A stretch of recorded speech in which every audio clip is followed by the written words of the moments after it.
जय मसीह की दोस्तों, कैसे हैं आप लोग। मैं तो प्रभु की दया से, कृपा से, कुशल से हूँ और निरंतर आप लोगों की कुशलता की कामना करता रहता हूँ कि प्रभु आप सबको आशीष प्रदान करे, संभाल कर रखे, बचा करके रखे।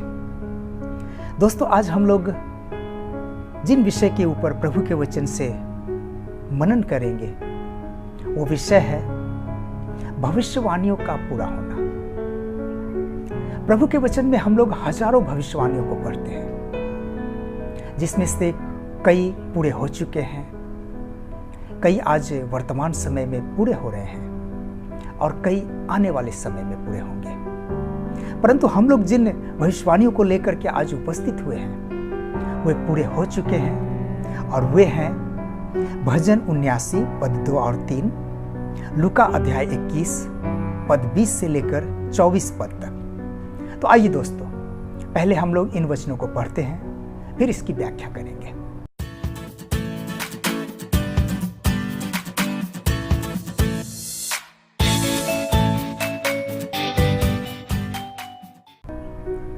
भजन। उन्होंने तेरे सेवकों की लाशों को आकाश के पक्षियों का भोजन और तेरे भक्तों के मांस को पृथ्वी के वन पशुओं का आहार बना डाला है। उन्होंने उनका लहू यरूशलेम के चारों ओर पानी के समान बहा दिया और उनको मिट्टी देने वाला भी कोई न था। लूका। परंतु जब तुम यरूशलेम को सेनाओं से घिरा हुआ देखो तो जान लेना कि उसका उजड़ जाना निकट है। तब वे जो यहूदा में हो पहाड़ियों पर भाग जाए, जो नगर के भीतर हो वे बाहर निकल जाए और वे जो गांव में हो नगर में न लौटे, क्योंकि ये बदला लेने के दिन होंगे कि वे सब बातें जो लिखी गई है पूरी हो जाए। उन दिनों में जो गर्भवती हो और दूध पिलाती हो उसके लिए हाय, क्योंकि देश में बड़ा क्लेश होगा और इस जाति पर प्रकोप होगा। वे तलवार से घात किए जाएंगे और सब देशों में बंदी बनाकर पहुंचाए जाएंगे। प्रिय भाइयों और बहनों, 70 ईस्वी इजराइल के इतिहास में काले अक्षरों से लिखा गया है, क्योंकि यह वर्ष उसके लिए घोर विपत्ति का वर्ष था। यह वर्ष उसके लिए भयंकर क्रोध का वर्ष था, इजराइलियों के लिए और उनके नगर यरूशलेम के लिए। दोस्तों, इस समय इजराइल रोमी शासन के अधीन था और ठीक इसी समय यहूदा नामक एक व्यक्ति जो गलील का रहने वाला था 1800 यहूदियों को साथ में लेकर रोमी साम्राज्य का विद्रोह किया। दोस्तों, समन पत्रस इसी क्रांतिकारी दल का एक सदस्य था। लूका अध्याय 6 पद 15। सम्राट वेस्पासियानस, उन्होंने अपने पुत्र टाइटस को यह निर्देश दिया कि यरूशलेम के विद्रोह को शांत कर दो।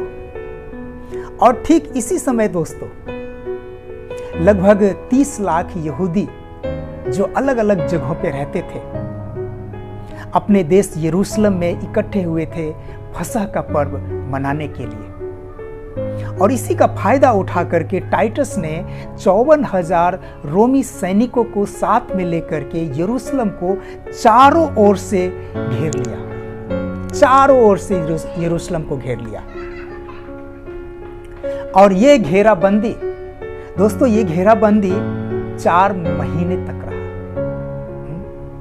यरूशलेम तथा उसके निवासियों के लिए यह भयानक भय का समय था।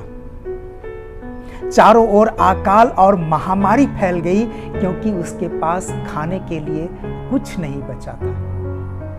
4 महीना बहुत होता है दोस्तों।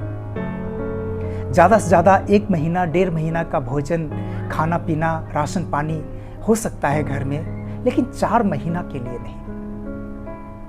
यहूदियों के घरों में खाने का एक दाना तक नहीं बचा था। चारों ओर अकाल और महामारी फैल गई। भूख और महामारी के कारण हजारों लोग मरने लगे और मृतकों को नगर के बाहर दफनाया जाता था, लेकिन अब उन्हें दीवार के ऊपर से बाहर फेंका जाने लगा किद्रोन घाटी की दिशा में। भजन 79 पद 2। दोस्तों, लगभग 6 लाख मृतकों को दीवार पार फेंका गया।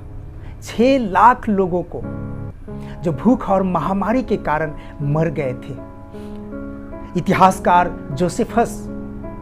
इतिहासकार जोसेफस ने अपने इतिहास में लिखा है कि यह अकाल इतना भयानक था कि यहूदी अपने बच्चों को मारकर खाने लगे और कुछ मांस अपने पतियों के पास भेजते थे जो शहर पनाह पर पहरा देते थे।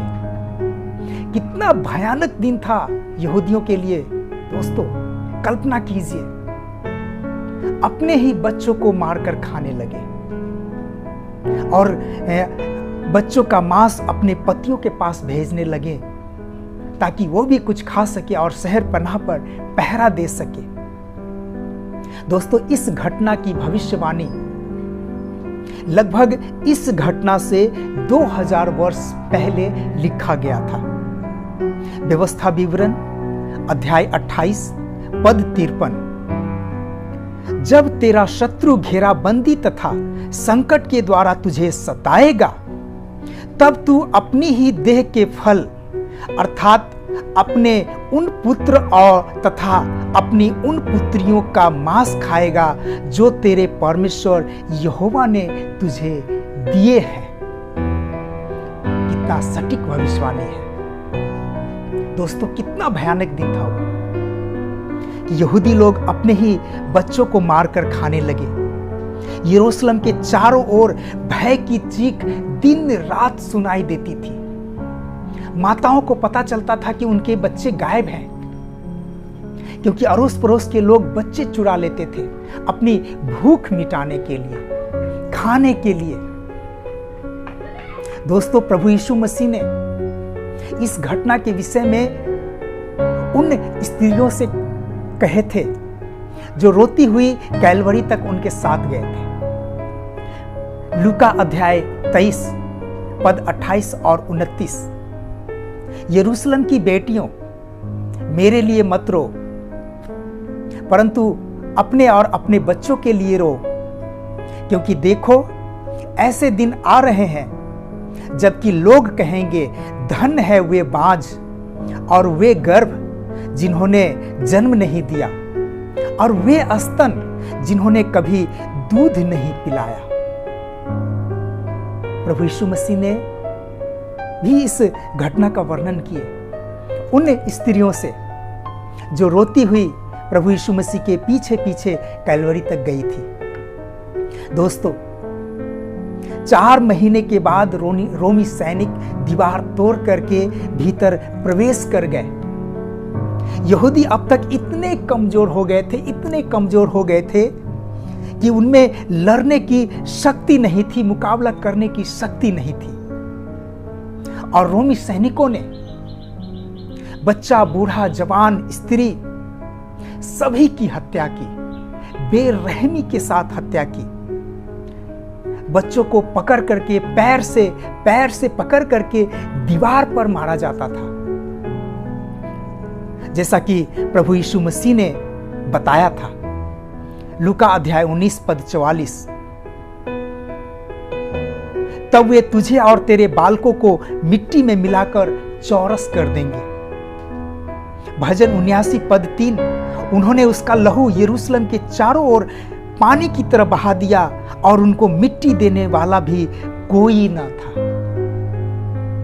बड़े ही बेरहमी के साथ रोमी सैनिकों ने यरूशलेम के निवासियों को, यहूदियों को मारा, खून की नदियां बहा दिया।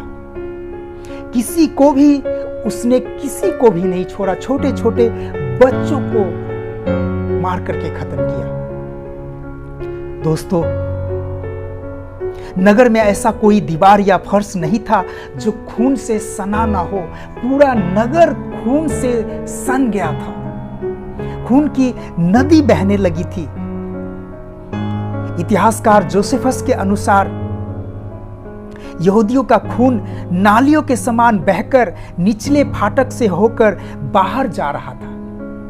इतना खून खराबा हुआ था कि यहूदियों का खून बहकर के नालियों के समान निचले फाटक से बाहर की ओर जा रहा था। और इस खून खराबा को देख करके टाइटस ने कहा, इसका लहू हम पर न हो।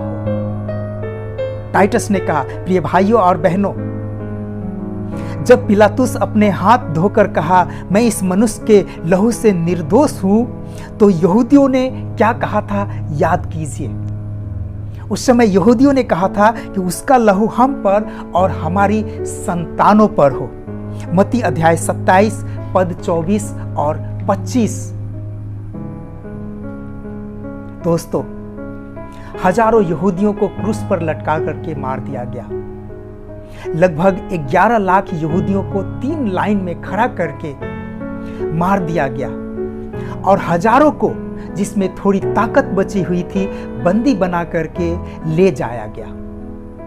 लूका अध्याय 21 पद 24। और अंत में पूरे नगर में आग लगा दी गई, मंदिर में आग लगा दी गई। मंदिर में जितना सोना था, जितना चांदी था, वो पिघल पिघल करके ईंट और पत्थरों के अंदर चला गया।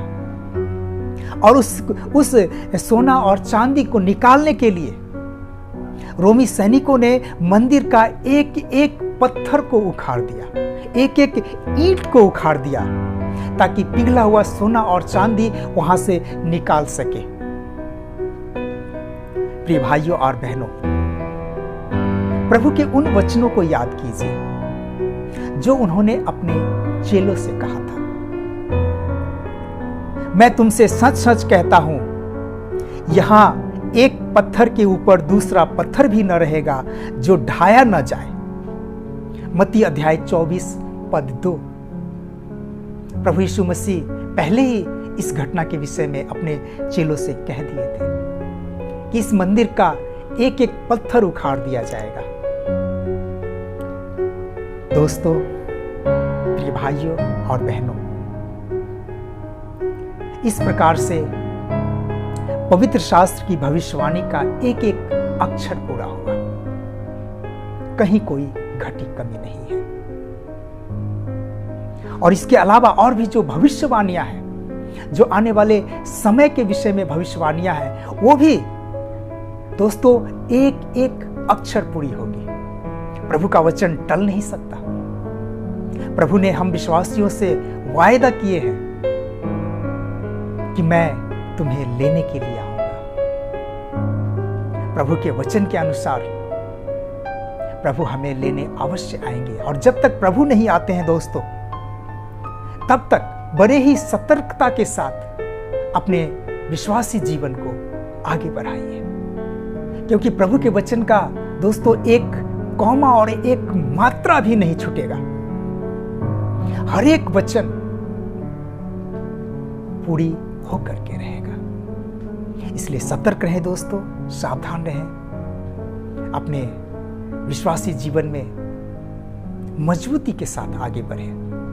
प्रभु आज के वचन द्वारा हम सबको आशीष प्रदान करें। आमीन। जय मसीह की। दोस्तों, यदि मेरा यह वीडियो आपको अच्छा लगा हो, आपके आत्मिक जीवन आशीषित हुआ हो, तो जरूर आप सब्सक्राइब कीजिए, लाइक कीजिए, शेयर कीजिए और कमेंट भी कीजिए। दोस्तों, फिर मिलते हैं अगले वीडियो में। तब तक के लिए सभी भाई बहनों को जय मसीह की। प्रभु आप सबको सुरक्षित रखे। आमीन।